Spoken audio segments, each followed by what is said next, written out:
die immigrasiebeleid en vereistes vir die hemel, die koninkryk van die hemele, die koninkryk van God, het immigrasie vereistes en 'n beleid. Almal wil daarheen, of ten minste, meeste wil graag daar wees. Of dan baie wil graag daar wees. Ek lees nou die dag op Facebook waar iemand skrywe dat die persone tog nie die hemel wil mis nie. En sien uit om eendag daar te kom. Mense stuur verjaarsdagwense, Kersgroetes aan die oorledenes wat hulle dink is in die hemel. Maar daar's groot probleme met mense se begrip oor die hemel en hoe om daar te kom. En 'n mens kan dit opsom in die woorde wat jy moet verstaan oor die hemel. God regeer daar. Hy is in beheer.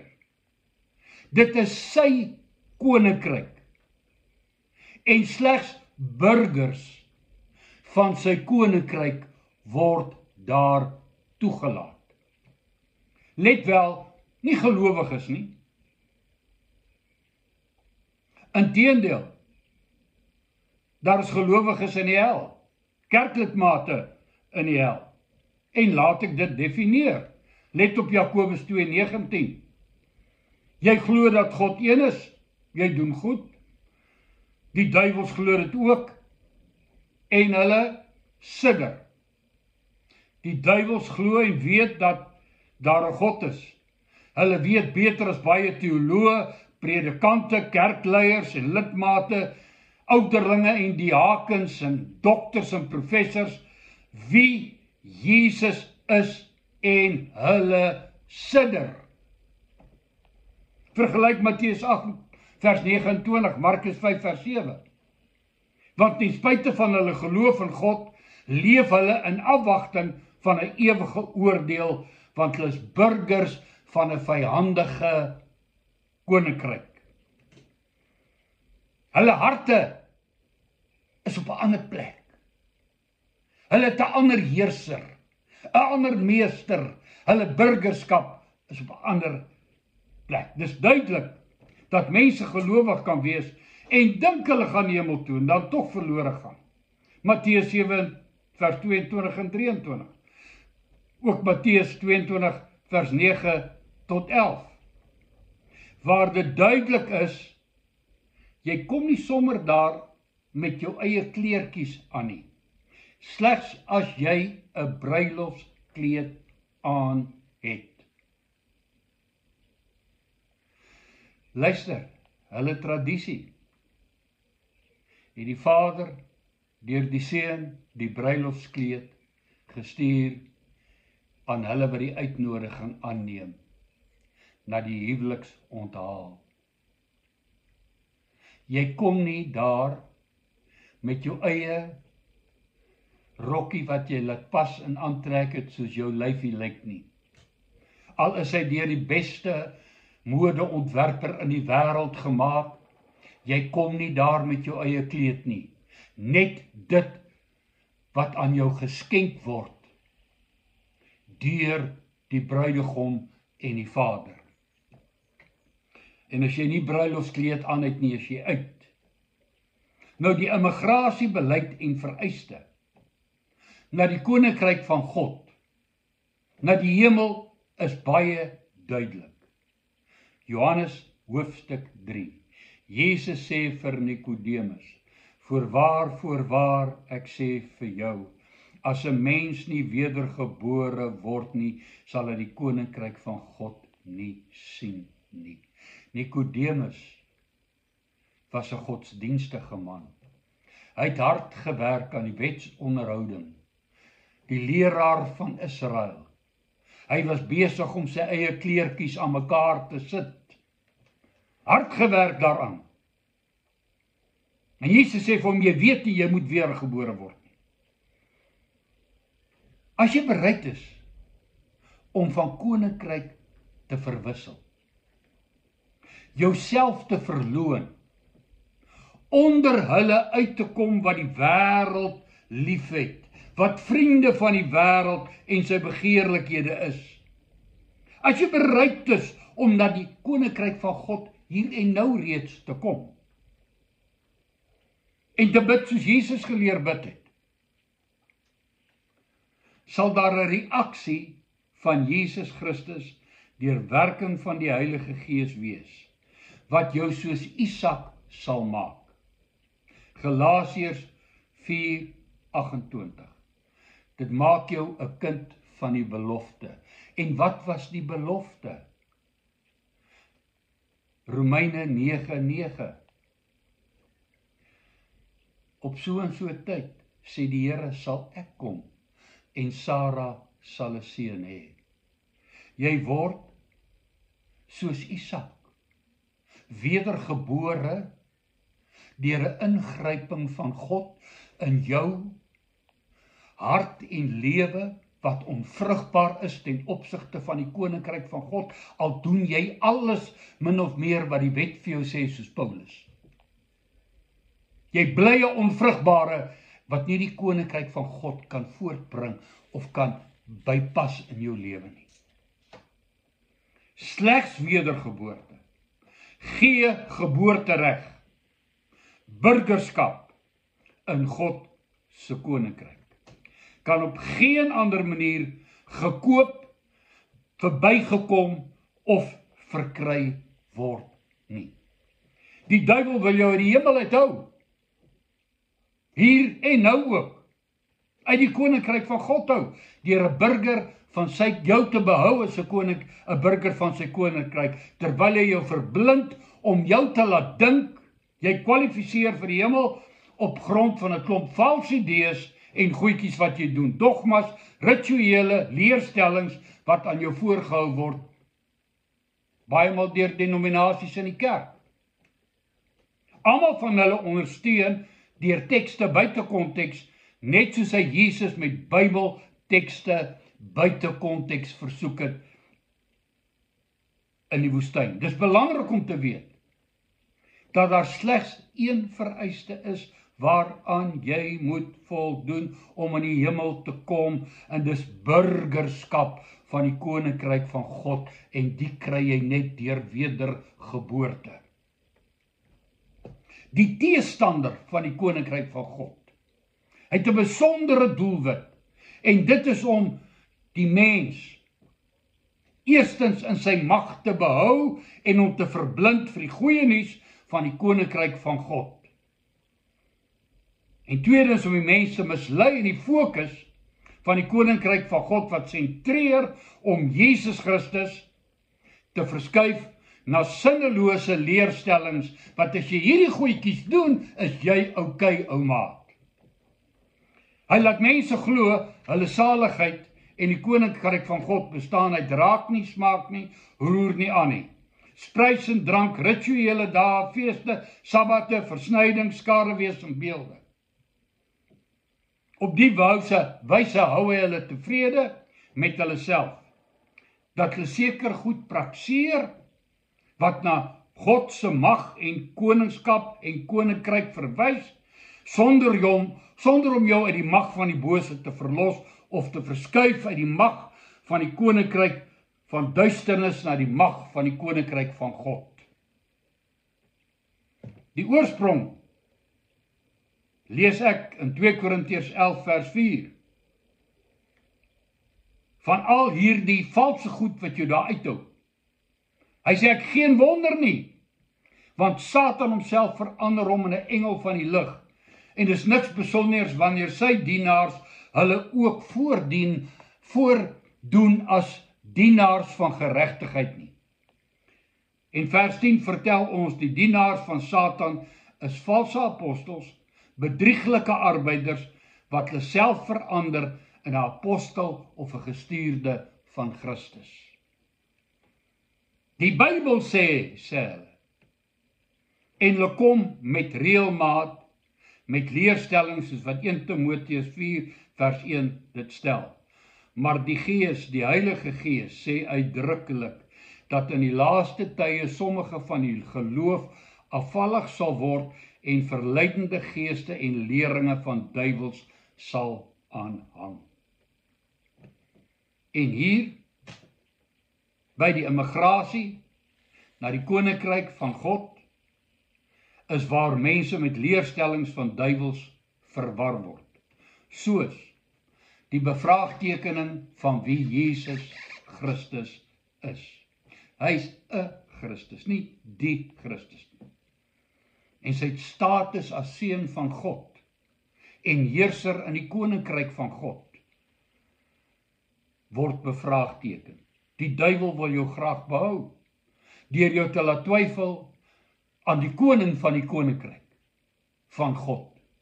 En wat hy vir jou kom doen het aan die kruishout van Golgotha.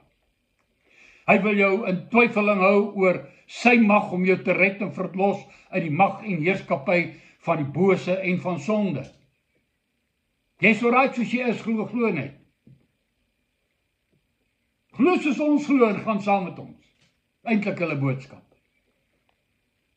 Sy strategie bevraagteken sy maagdelike geboorte. Jesus se maagdelike geboorte. Sy opstanding uit die dood, sy identiteit as Christus, sy sondelose lewe, sy identiteit as seun van God, sy goddelikheid en gevolglik sy versoeningsdood as lam van God, wat die sonde van die wêreld wegneem en sy opstanding uit die dode waar hy triomfeer oor die dood en hel.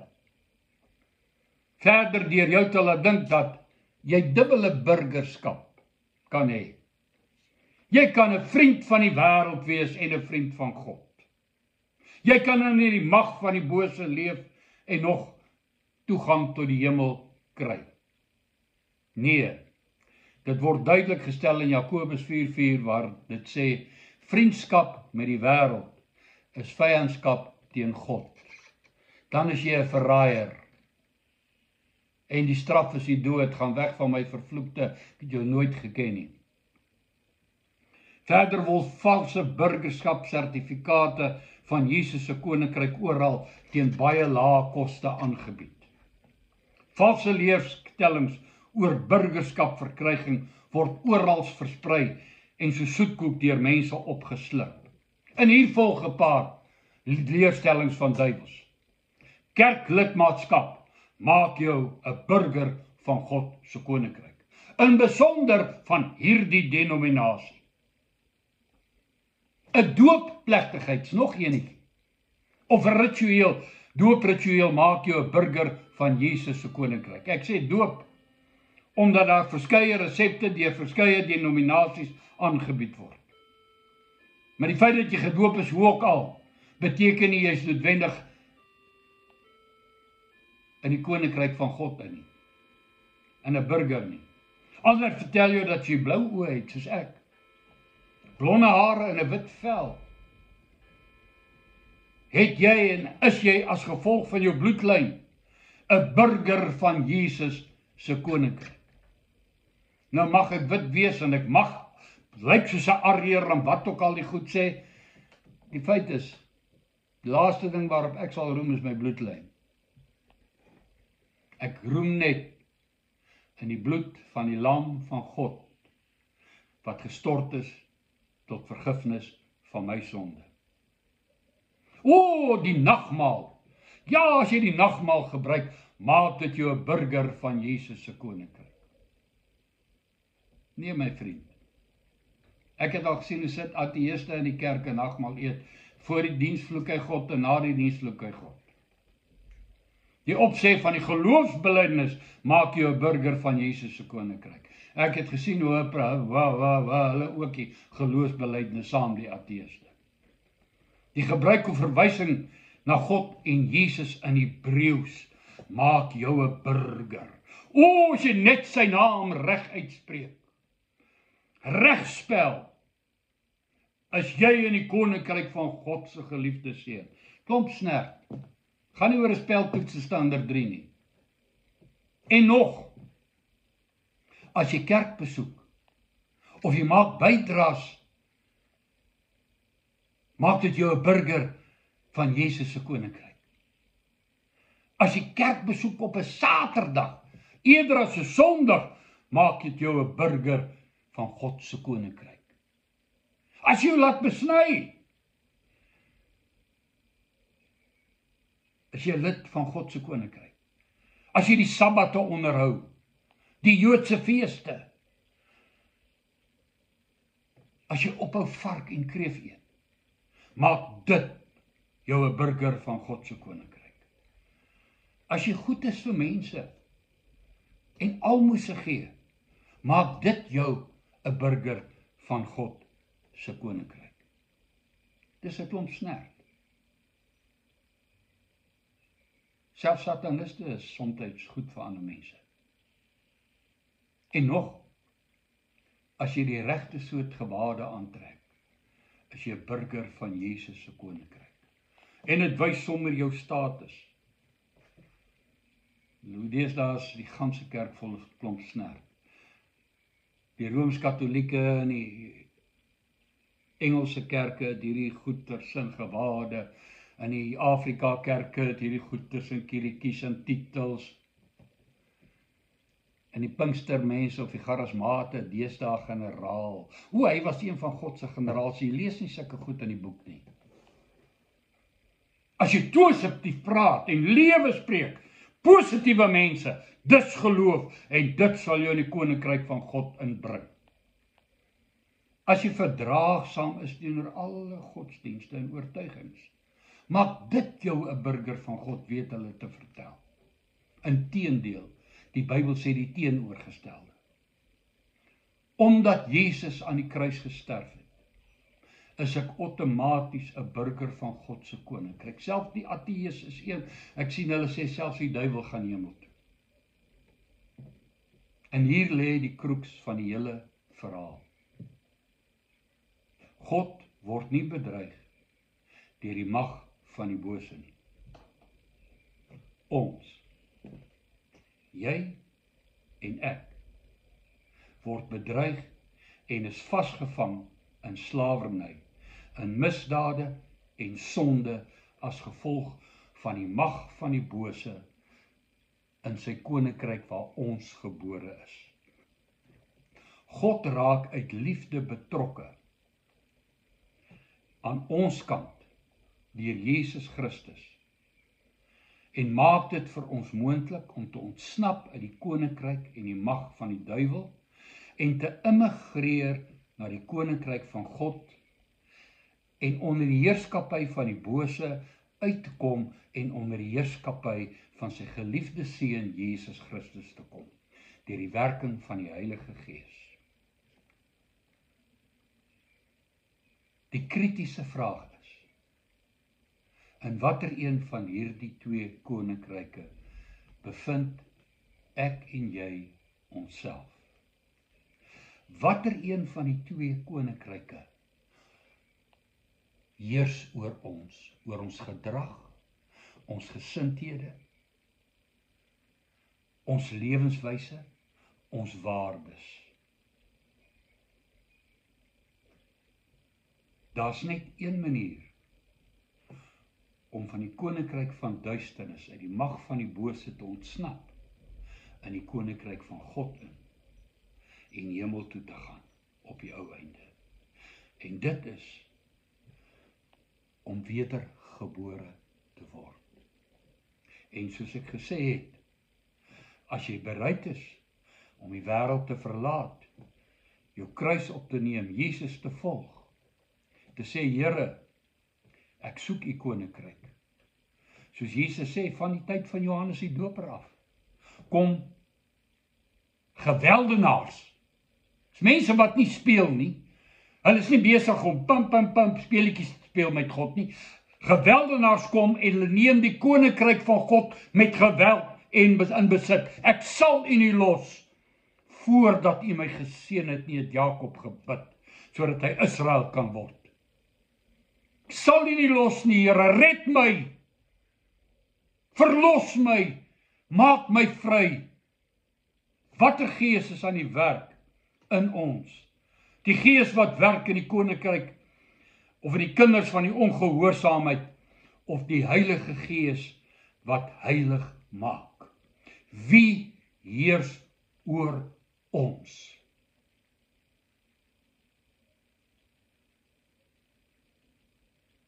Die belangrikste vraag wat ek moet antwoord. En watter een van die twee is ek? En waar is my hart? Dankbaar dat jy na my luister. Hoop dit gaan met jou goed. Vrede vir jou.